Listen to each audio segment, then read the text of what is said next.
power trip. Why more women than ever are cheating on their husbands.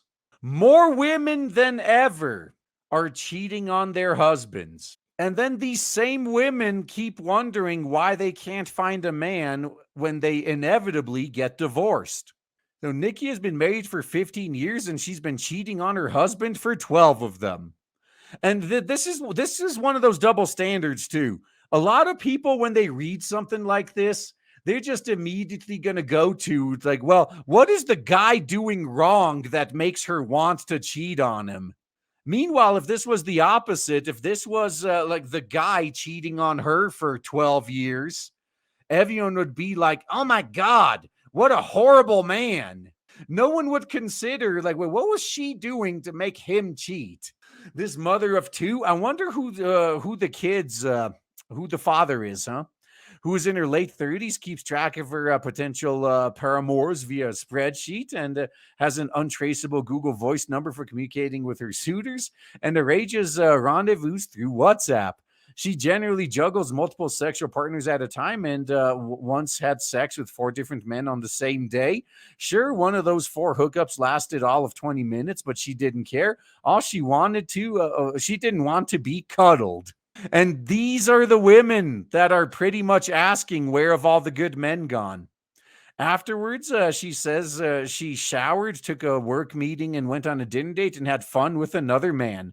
Her verdict: it was amazing.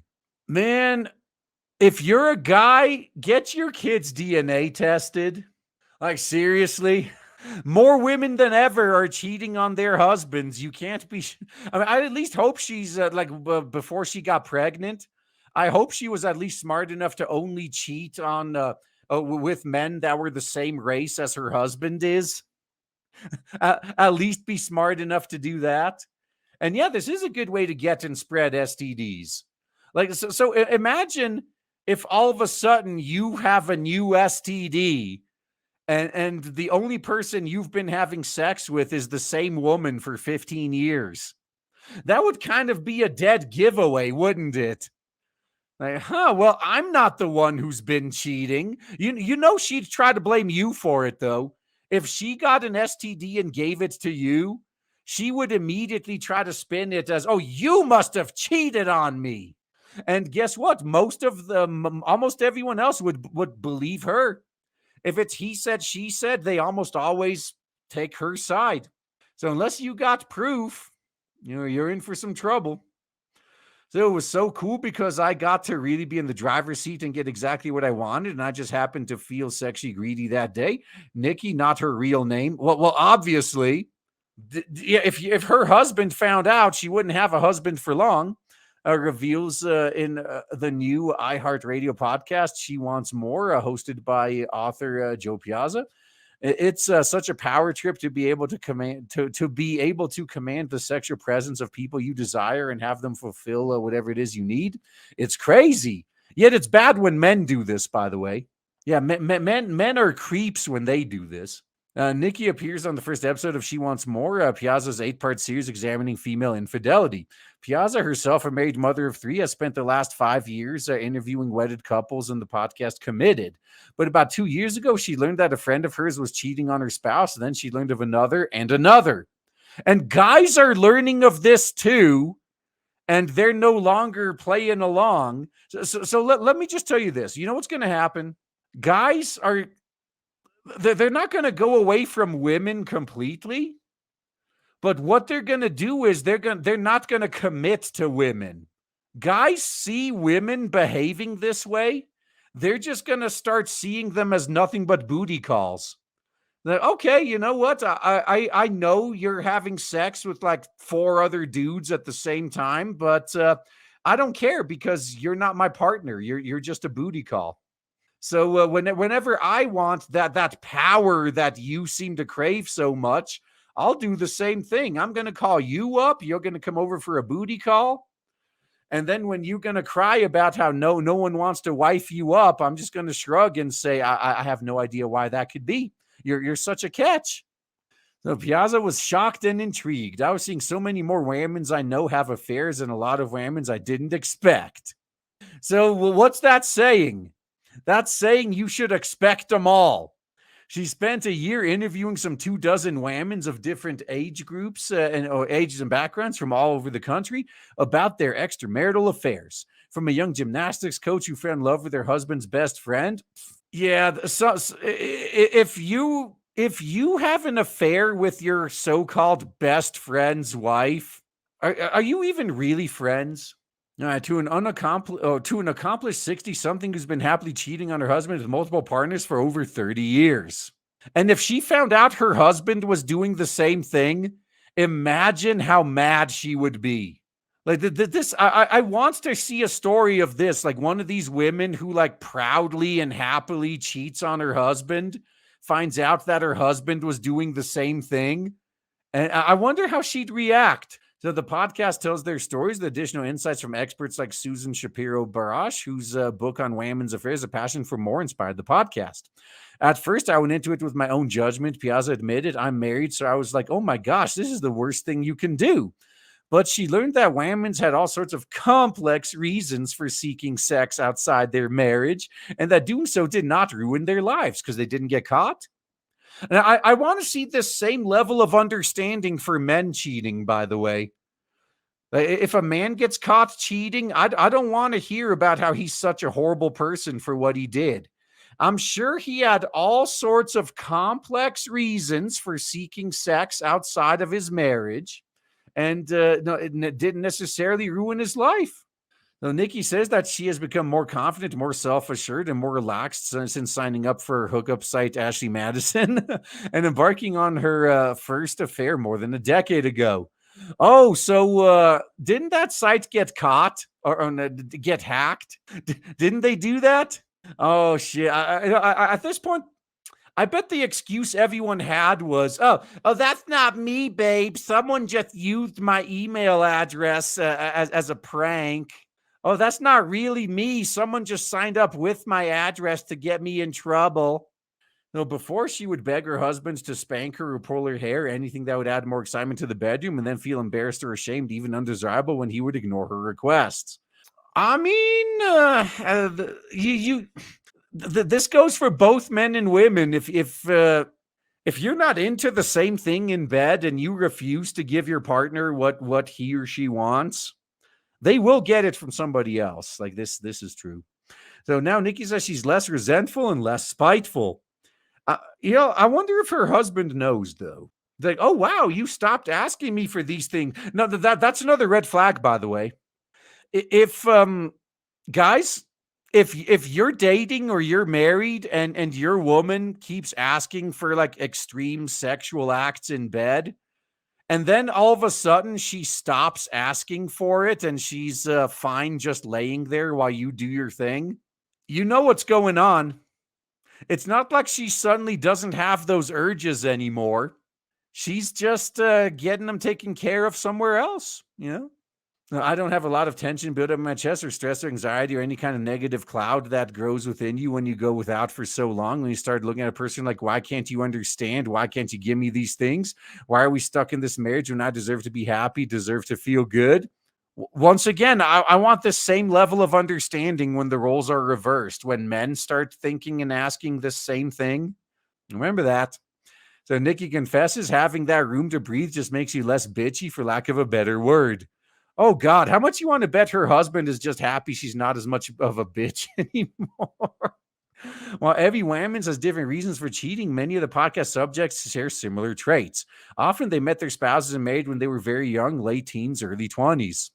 So this is another important thing to take note of if you're a guy. You got to be very careful. So it used to be, oh yeah, get married early, just lock them in early, have kids, raise the family. Now it seems, if you get married early, the likelihood of cheating seems to skyrocket. There's just no way to win, is there? No, there is a way to win. If you're a guy, stop desiring the whole traditional family. Just treat these women as booty calls. Have all the sex you want. Don't commit to any of them. And there you go. And then when they complain, just say, well, whose fault is that? For several, sex with their partner happened often less after having children, and they felt lack of confidence or attractiveness as a result. Now, how much of that was because of them, though? Because this is a common complaint I hear from men all the time. Actually, after having kids, like their wife never wants to have sex anymore. So many felt they could no longer communicate with their husbands, especially about their desires. Only one woman's interviewed, former gymnastics coach Katie, said stayed because she fell in love with someone else and was essentially run out of town when their mutual acquaintances found out. Oh, strayed because she fell in love. Yep. Yeah, at least she experienced some karma for that, I guess. Yeah, in fact, most of the women's Piazza interviewed say they love their husbands and have no intention of leaving them. They just want a little variety. Now, which is fine as long as you're willing to accept the same thing from your husband, right? Well, if you found out your husband was doing the same thing, that he was cheating on you with like 4 different women a day, would you be as understanding of him as you expect him to be understanding of you?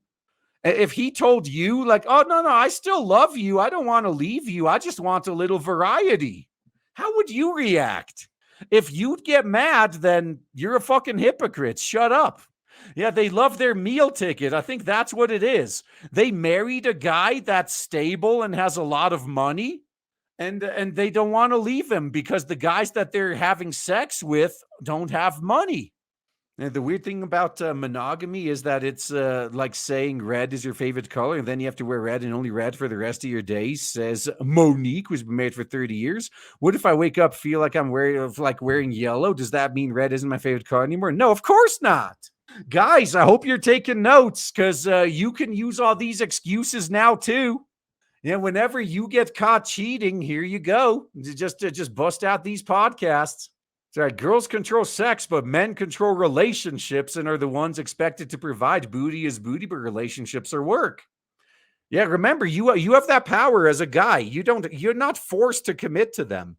So Monique, an accomplished professional in her mid-50s with 2 grown kids, went on Craigslist after her husband said he wasn't interested in a threesome. Oh shit, who did you want that threesome to be with? She ended up meeting a younger man and seeing him off on and off for 12 years. The affair was fun, sexy, and enriching, but she would never call it romantic.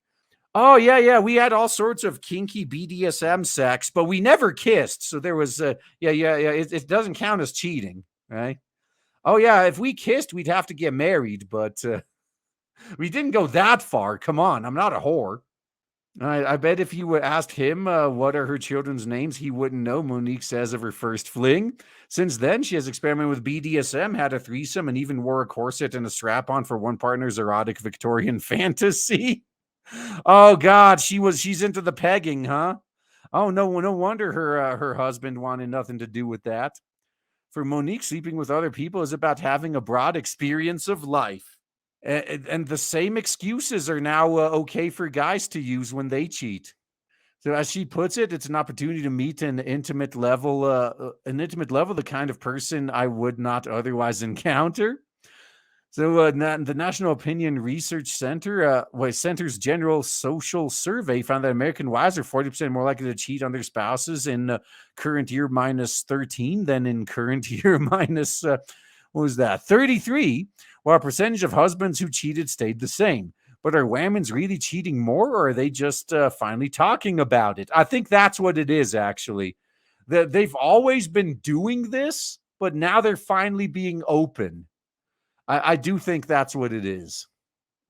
So Piazza told the Post that she really doesn't think more women have affairs compared to 30, 40 years ago, largely because of privilege. So there are so many more women in the workforce making their own money, the host explained. When you're less financially dependent on your husband, you're less afraid of the possibility of losing your husband or ruining your marriage. So you're more willing to take chances or risks. And then you end up ruining your life as a result. And then you just become part of the statistic. You know, like what TFM points out, like that inverse relationship, like the more empowered women are, the less happy they are. So she also knows that technology has made conducting an affair much easier. Now women can search for one-night stands on their phone. Once again, don't get mad when you catch men doing this too. So your spouse may be laying in bed next to you and you can be looking for someone to have an affair with. Piazza said the ease is making more people do it. Some whammons on the podcast use burner phones to communicate with their lovers. Others use WhatsApp and delete it every night before downloading it again in the morning. Others only meet men who live outside of a 100-mile radius or only hook up when out of town for work. Yeah, and you see, this is smart. People have pointed this out for a while, actually, because like when men cheat, like they it's not that men cheat more, it's that they get caught cheating more. Because when a man cheats, it's like with the neighbor or the cashier at the gas station across the street, or it's one of her friends. When a woman cheats, she does shit like this. Yeah, like she no downloads WhatsApp again every morning, and just wipes everything every night to make sure to clean up the evidence. She goes to guys that are in other cities entirely. That's what happens. That's why they don't get caught as often. Yeah, or her sister. Yeah. Though only one women's Piazza interviewed was caught, and her husband looked at her phone. They ended up getting divorced. What a shock. Yeah, but Monique actually thinks her husband knows about her dalliances and that he's fine with it. Well, did you ask him or are you just assuming? Imagine this scenario, she says in episode 3, if your wife had a lover, but at the same time that made her sexier, no, and like she would buy lingerie or things that she's never tried before. How would you define an increase in hotness? Wouldn't you want that? Use the same excuse, guys.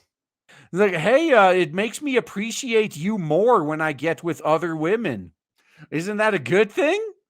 But yeah, just this whole line of reasoning too. It's like, yeah, isn't she just so much hotter when you realize that she's been doing every guy in town? She's got like 3 dudes jizz up in her at any given time. Doesn't that just make her so much hotter? Wouldn't you want that? Yeah, wouldn't you want your wife to turn into the village bicycle and have every single guy know what she looks like naked? Isn't that just so much hotter? I guess if you're a cuck, maybe. If not, though, man. And then plus, like, fuck me, women actually gain so much more. So even if this was like a true open relationship, if both of them were okay with each other sleeping with other people, she's still being financially taken care of by just one guy. So what women generally get from the relationship, she's still getting, exclusively. I wonder if women would understand more, like if instead of having sex with other women, if guys were financially supporting other women and to the detriment of her. We're kind of seeing that with e-thoughts, but I'm interested to see where this is going to go in the future.